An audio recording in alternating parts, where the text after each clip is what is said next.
So in 2002, with the craziness involving Donald Trump, especially him losing election and claiming he won the election, if these guys were still around, they would not only rip him a new asshole, they would probably rip him to shreds on talk shows, on radio shows.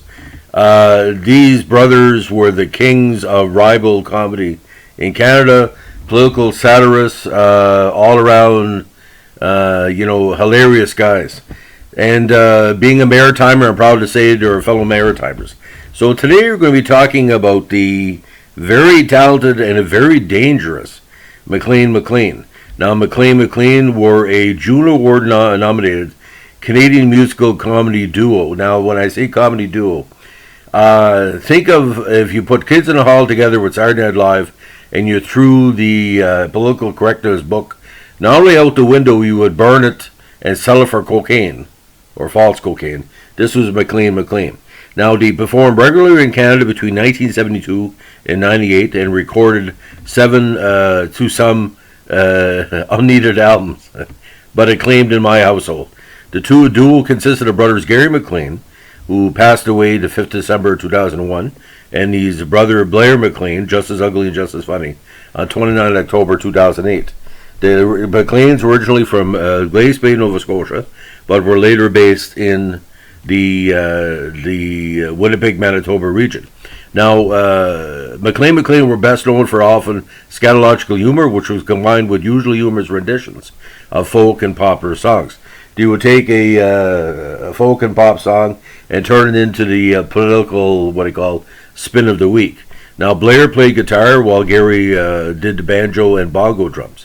The duo began performing in 1972, and during the career played the Commodore Ballroom in Vancouver, numerous other venues, and of course, their crowning achievement for a lot of people, the 83 Just for Laughs Festival in Montreal, as well as the Edinburgh Fringe Festival.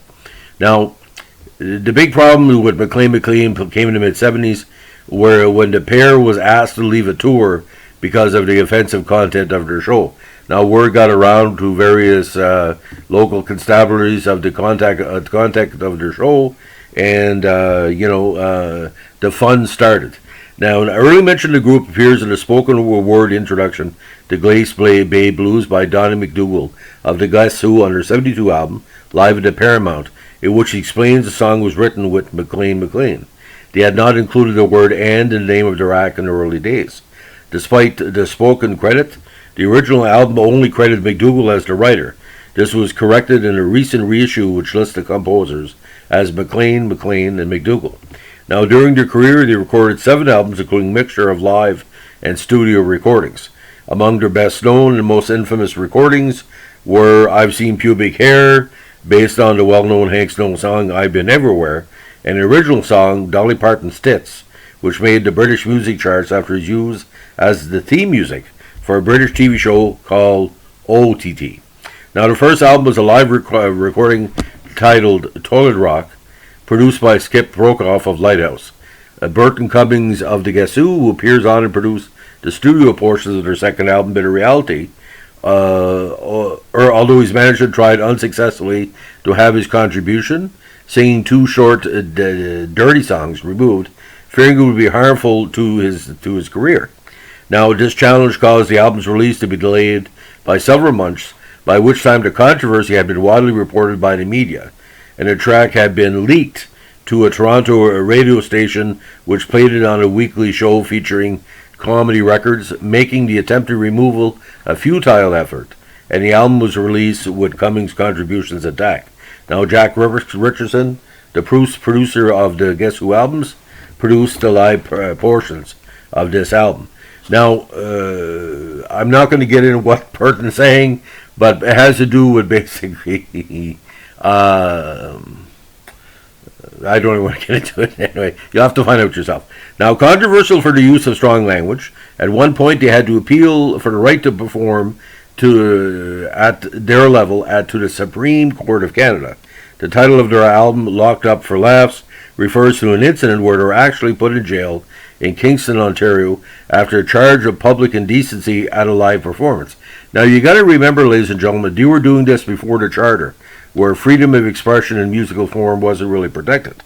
Now, Their overall theme song was a rendition of Jada, retitled Fuck Ya, and it appeared on all their albums in one form or another.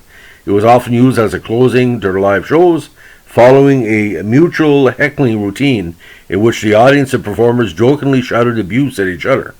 The song would then be performed as a sing-along with the audience. Now, the back cover of Toilet Rock claims this song, the altered version, was written by Burton Cummings, although later albums credit it to the MacLeans. The cover also claims, "We all wrote Licking My Dick," but it's not clear whether all is meant to include Cummings and or Prokofiev. The song in question is heard as a brief warm-up before the proper start of the performance, with Blair MacLean announcing, perhaps as a direction to the editor, that's not going to be on the album. Now, in the 1980s, the MacLeans created a character called the Champ. This character was licensed to and further developed by radio personality brother Jake Edwards. Now, Jake Edwards performed a daily 2-minute Champ monologue for syndications to radio stations in Canada for 20 years, the longest running feature of this type in Canadian history. A sample in the MacLean's version of the Champ can be found on Cruel Cuts, but it was Edwards who gave the character his distinctive, gruff voice.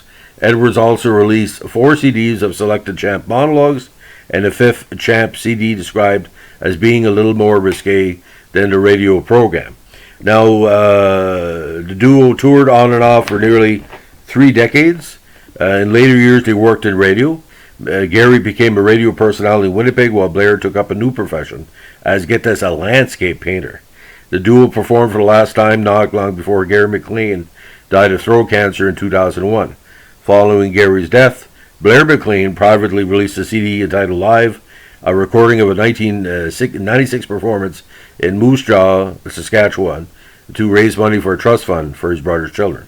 Now, Blair unfortunately died on 20 October 2008 at age 65 due to a heart attack. So let's look over some of the big highlights. MacLean Oeuvre.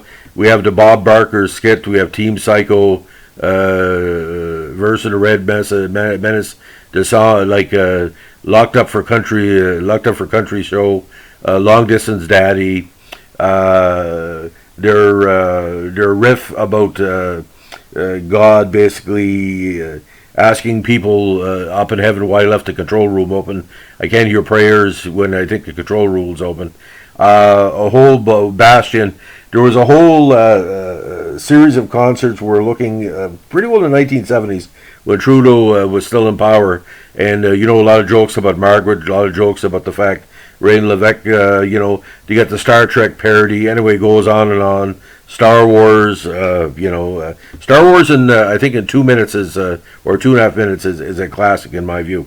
But for me to tell you the content of this, these songs could get me into a problem with YouTube, so seek it out for yourself. Now, the MacLean brothers were an offshoot of it. All 3 of Gary's sons do work in music and in showbiz under a band name. The MacLean brothers was fronted by singer-songwriter Michael Vermillion out of Winnipeg, Manitoba. Now, in early 2010, they played a successful tour of South Korea. Now, discography, all classics, all. I don't think Attic Records, I think, had most of them. I could be wrong here. So again, Toilet Rock, Live at the Chimney, Toronto.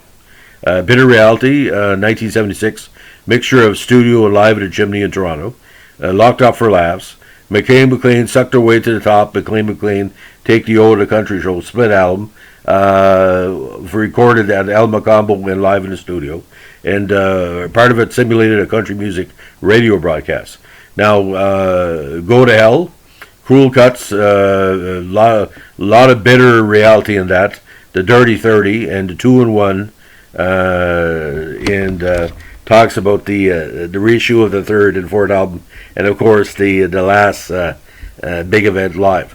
So, when people talk about comedy icons, they always talk about Kids in the Hall, Wayne and Schuster, Jim Carrey, people like that.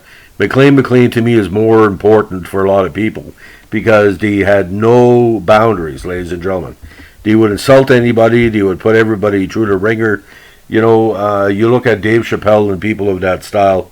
But there were maritime comedy is very, very, I don't know what you would call it, over the friggin' top. They were that over the top. There's no way a young woman or an older woman or a very Christian person would listen to MacLean MacLean and not be offended. And that's what makes it good. Sometimes we need to be offended, ladies and gentlemen, and it puts us in our place because you can't just be politically correct all the time. Now, if anybody is on this that is shocked that I'm one of the biggest fans of MacLean MacLean, too bad, because as a Maritimer, we got a lot to laugh about.